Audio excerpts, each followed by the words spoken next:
ഇനി 10 നാൾ മാത്രമാണ് കേരളത്തിൽ തിരഞ്ഞെടുപ്പിന് ഉള്ളൂ. അതിനു മുന്നോടിയായി കേരളത്തിൽ അലയടിച്ചുയരുന്ന രാഷ്ട്രീയ ചൂടിൽ നിന്നും തീ പടരുകയാണ്. അതിൻ്റെ ഭാഗമായി രാഹുൽ ഗാന്ധി കേരളത്തിൽ ഇപ്പോൾ സന്ദർശനം നടത്തുകയാണ്. ഇന്ന് അടൂരിൽ സമ്മേളനം കഴിഞ്ഞ് പത്തനംതിട്ടയിൽ രാഹുൽ ഗാന്ധി പോറ്റിയെ കേറ്റിയതാരപ്പ എന്ന് പാട്ടുപാടി തുടങ്ങിയതോടെ ഹർഷാരവം മുഴക്കി ജനം രാഹുൽ ഗാന്ധിക്ക് പിന്തുണ അറിയിച്ചു. കഴിഞ്ഞ തദ്ദേശ തെരഞ്ഞെടുപ്പിൽ കൊടുമ്പിരി കൊണ്ട ശബരിമല കൊള്ളയും CPM-നെ മുൾമുനയിൽ നിർത്തിയ പാരഡി ഗാനവും രാജ്യം ചർച്ച ചെയ്തതാണ്.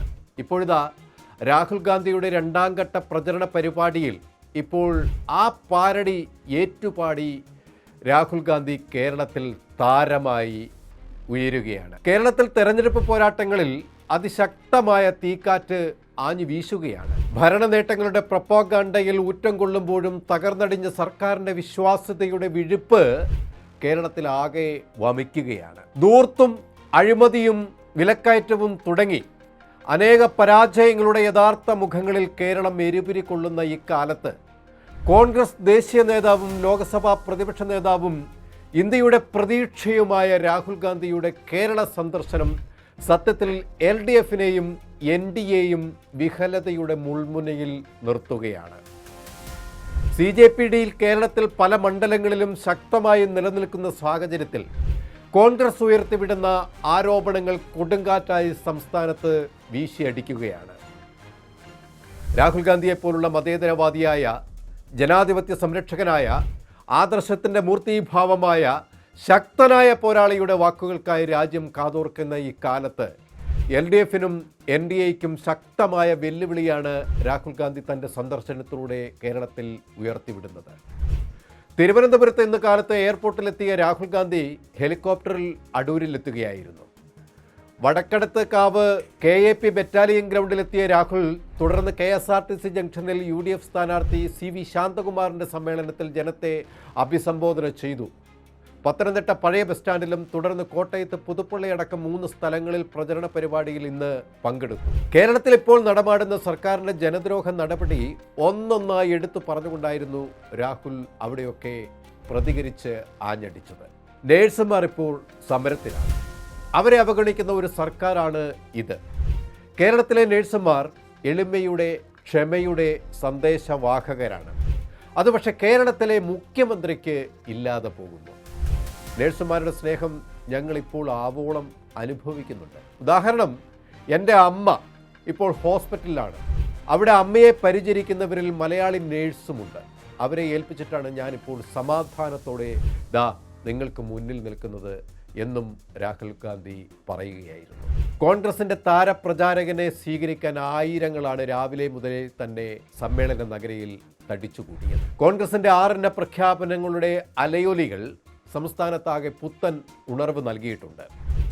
LDF ഭരണത്തിൽ തീപ്പൊള്ളലേറ്റ കേരള ജനതയ്ക്ക് മേൽ ശീതക്കാറ്റ് പോലെയാണ് ഇന്ദിരാ ഗ്യാരണ്ടി പ്രഖ്യാപനങ്ങൾ സമാശ്വാസം ആകുന്നത്. ഈ ഇന്ദിരാ ഗ്യാരണ്ടി ചരിത്രത്തിൻ്റെ നാഴികക്കല്ലായി മാറുമെന്നത് അത് തിരഞ്ഞെടുപ്പിൽ UDF-ൻ്റെ വിജയത്തിന് അടിത്തറയ്ക്ക് ശക്തമായ ഉറപ്പും UDF-ൻ്റെ കുതിച്ചുകയറ്റവും ഉണ്ടാവുമെന്നതാണ് തെളിഞ്ഞുകൊണ്ടിരിക്കുന്നത്. ഡീലും നോ ഡീലും സംസ്ഥാനത്ത് ചർച്ചയാകുമ്പോൾ മറ്റൊരു വശത്ത് വർഗീയ രാഷ്ട്രീയത്തിൻ്റെ ബീഭത്സമായ കൂട്ടുകെട്ടിൽ CPM നടത്തുന്ന നീക്കം ഉയർന്നു വരികയാണ്. CPM തങ്ങളുടെ പ്രത്യയശാസ്ത്രങ്ങളെ ചവിട്ടി മെതിച്ചുകൊണ്ട് ഭരണത്തിൽ തുടരാൻ കച്ചകെട്ടി ഇറങ്ങുമ്പോഴാണ് കോൺഗ്രസ് മതേതരത്വത്തിൻ്റെ ശക്തമായ നീക്കങ്ങളുമായി തെരഞ്ഞെടുപ്പിനെ നേരിടുന്നത്. ഇന്ന് സംസ്ഥാനത്ത് ഏറ്റവും കൂടുതൽ ചർച്ചയാകുന്ന ശബരിമല അയ്യപ്പൻ്റെ സ്വർണ്ണക്കൊള്ള നടന്ന പത്തനംതിട്ടയിൽ തന്നെ രാഹുൽ ഗാന്ധി എത്തുമ്പോൾ അത് ഏറ്റവും കൂടുതൽ CPM-ന് തലവേദന സൃഷ്ടിക്കുന്ന സന്ദർശനമായി മാറിക്കഴിഞ്ഞു. പൂർണ്ണമായ BJP പിന്തുണയുള്ള LDF മുന്നണിയോടാണ് നമ്മൾ പോരാടുന്നത്. ഡൽഹിയിൽ അധികാരത്തിലിരിക്കുന്ന NDA കേരളത്തിലെ ഭരണം നിയന്ത്രിക്കുന്നു. CPM BJP-യുടെ നിയന്ത്രണ സർക്കാരാണ്. കഴിഞ്ഞ ദിവസം കേരളം സന്ദർശിച്ച പ്രധാനമന്ത്രി ശബരിമലയെക്കുറിച്ച് ഒന്നും പറഞ്ഞില്ല. അദ്ദേഹം അത് മനഃപൂർവ്വം മറക്കുന്നു. ഇത് CPM-നെ സംരക്ഷിക്കാനാണ്. UDF അധികാരത്തിൽ വന്നാൽ അയ്യപ്പന് സ്വർണം കട്ടവരെ നിയമത്തിന് മുന്നിൽ കൊണ്ടുവരും. അതുകൊണ്ട് കേരളത്തിൽ UDF-നെ അധികാരത്തിൽ വരാതെ എങ്ങനെയും പ്രതിരോധിക്കാനാണ് CJP ശ്രമിച്ചുകൊണ്ടിരിക്കുന്നത്. 35 ലക്ഷത്തോളം M-Steel ഫയൽ അകത്തുണ്ട്. അത് പുറത്തു വന്നാൽ മോദി കുടുങ്ങും. ഞാൻ വായ തുറന്നാൽ അത് മോദിയുടെ രാഷ്ട്രീയ ഭാവി തകർന്നടിയും. അതാണ് അവർ BJP എന്നെ പ്രതിരോധിക്കാൻ കിണഞ്ഞ് ശ്രമിക്കുന്നത്, കോൺഗ്രസിനെ ഭയക്കുന്നത്. രാഹുൽ ഗാന്ധി വെട്ടിത്തുറന്ന് പറയുകയായിരുന്നു. ഡൊണാൾഡ് ട്രംപ് മോദിയെ എങ്ങനെ നിയന്ത്രിക്കുന്നുവോ അതുപോലെയാണ് കേരളത്തിൽ മോദി CPM-നെ നിയന്ത്രിക്കുന്നത്. കേരളത്തിലെ ജനങ്ങൾക്കായി പ്രഖ്യാപിച്ച ഇന്ദിരാ ഗ്യാരണ്ടി രാഹുൽ ഗാന്ധി വീണ്ടും വീണ്ടും ആവർത്തിച്ചു പറഞ്ഞുകൊണ്ടേയിരുന്നു. UDF അധികാരത്തിൽ വന്നാൽ റബ്ബർ കർഷകർക്ക് സംരക്ഷണം UDF നൽകും. 250 രൂപയായി ആദ്യപടി ഉയർത്തുകയും പിന്നീട് അത് 300 രൂപയായി ഉയർത്തുകയും ചെയ്യും. കോളേജ് വിദ്യാർത്ഥിനികൾക്ക് പ്രതിമാസം 1000 രൂപ. എല്ലാ കുടുംബങ്ങൾക്കും 25 ലക്ഷം രൂപയുടെ ഉമ്മൻചാണ്ടി ആരോഗ്യ ഇൻഷുറൻസ്. സ്ത്രീകൾക്ക് KSRTC ബസ്സുകളിൽ സൗജന്യ യാത്ര. ക്ഷേമ പെൻഷനുകൾ 300 രൂപയായി ഉയർത്തും. യുവജനങ്ങൾക്ക് ബിസിനസ് ആരംഭിക്കുന്നതിന് 5 ലക്ഷം രൂപ പലിശരഹിത വായ്പ. മുതിർന്ന പൗരന്മാരുടെ ക്ഷേമത്തിനായി പ്രത്യേക വകുപ്പ്. കോൺഗ്രസ് പൊള്ളയായ വാഗ്ദാനങ്ങൾ ഒരിക്കലും നൽകാറില്ല, പറയുന്നത് നടപ്പിലാക്കും. കേരളത്തിൽ ഒരു വനിതാ മുഖ്യമന്ത്രി വരണം, അതാണ് ഞാൻ ആഗ്രഹിക്കുന്നത്, രാഹുൽ പറഞ്ഞു. അതുകൊണ്ട് നിങ്ങൾ UDF-നെ അധികാരത്തിൽ എത്തിക്കണം. തുടർച്ചയായി അധികാരത്തിലിരിക്കുന്ന LDF BJP എന്താണ് രാജ്യത്ത് നടപ്പിലാക്കിയത്? എന്താണ് സംസ്ഥാനത്ത് നടപ്പിലാക്കിയത്? ഞാൻ സംസാരിക്കുന്ന ഈ മൈക്ക് നോക്കുക, ഇത് മെയ്ഡ് ഇൻ ചൈനയാണ്. എന്തുകൊണ്ട് ഇത് മെയ്ഡ് ഇൻ ഇന്ത്യ ആകുന്നില്ല? നമുക്കതിനുള്ള ശേഷിയില്ല എന്നതാണോ? അല്ല, അതിന് ഈ സർക്കാരുകൾ അനുവദിക്കുന്നില്ല. നമ്മുടെ യുവാക്കളെ അതിന് പ്രാപ്തരാക്കാൻ അവർ ഒന്നും ചെയ്യുന്നില്ല എന്നതാണ് പരമാർത്ഥമെന്നും രാഹുൽ ഗാന്ധി പറഞ്ഞു. ഇതൊക്കെ തന്നെ ഓരോ വീടുകളിലും നിങ്ങൾ എത്തിക്കണം. അത് തിരഞ്ഞെടുപ്പിൽ പുതിയ ചിന്താഗതിക്ക് ജനത്തെ പ്രേരിപ്പിക്കുമെന്നും അദ്ദേഹം ഉദ്ബോധിപ്പിച്ചു. മുഖ്യമന്ത്രിയുടെ പെരുമാറ്റത്തെ പരോക്ഷമായി രാഹുൽ ഗാന്ധി വിമർശിച്ചു. ശ്രീനാരായണ ഗുരുവിനെ പോലെയുള്ള പൂർവ്വ സൂര്യ തേജസ്വികൾ പഠിപ്പിച്ച ക്ഷമയുടെ, സഹിഷ്ണുതയുടെ സന്ദേശങ്ങൾ നടമാടുന്നിടമാണ് കേരളം. മുഖ്യമന്ത്രിക്ക് ഈ നാടിൻ്റെ മഹത്വം ഇനിയും മനസ്സിലായിട്ടില്ല. അതുകൊണ്ടാണ് അദ്ദേഹം ഇത്തരുണത്തിൽ പ്രവർത്തിക്കുന്നത്. ക്ഷമയില്ലായ്മയും അസഹിഷ്ണുതയും അസംതൃപ്തിയും ബഹുമാനമില്ലായ്മയും ഒരു നേതാവിന് ഭൂഷണമല്ല എന്നും രാഹുൽ ഗാന്ധി തുറന്നടിച്ചു. കേരളത്തിൽ കോർപ്പറേറ്റുകളെ സംരക്ഷിക്കുന്ന സർക്കാരാണ്. കോർപ്പറേറ്റുകൾക്ക് മാത്രം ഫണ്ട് കൈമാറുന്നു. 1-2 കമ്പനികളാണ് ടെൻഡറുകൾ കൈയാളുന്നതെന്നും രാഹുൽ ഗാന്ധി പറഞ്ഞു.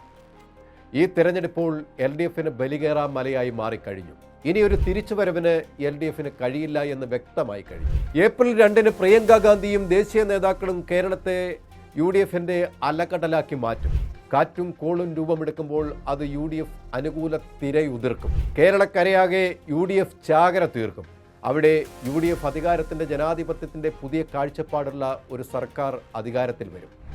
ഇന്ന് ദുരിതക്കയത്തിൽപ്പെട്ട് നട്ടം തിരിയുന്ന കേരള ജനതയ്ക്ക് അത് സമാശ്വാസമാകും.